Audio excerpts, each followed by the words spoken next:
I'm Ken Simonson, Chief Economist for AGC of America. And I'm Jeff Shoaf, Head of Government Relations for AGC of America.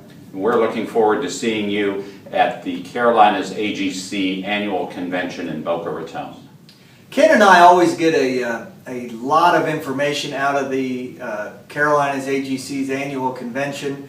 This year it'll be January 29th to February 4th in Boca Raton, Florida. We always learn a lot about how the real heart of the economy is operating under the auspices of what Washington, D.C. does to it. From a policy standpoint, whether it be legislative or regulatory, I always get a lot of good feedback from members that really help me explain the impact of some of the laws that we see passing or being considered in Congress. So for me, I'm going to talk about the elections. The 2014 elections will be a referendum on what President Obama has been doing, I think.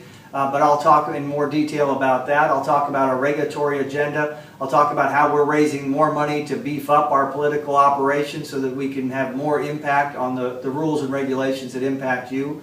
We'll talk about OSHA regulations, EPA regulations.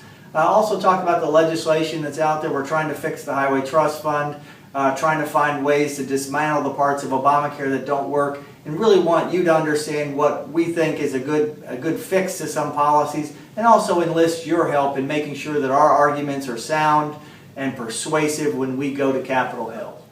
February 1st will be an important date for economic policy developments. There will be a new chair of the Federal Reserve taking office that day.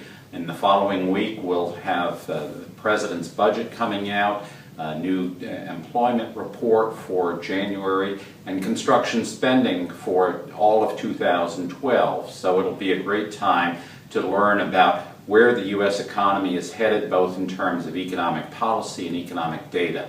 And I expect to talk about all of those issues and what they mean to Carolina's contractors. See you there.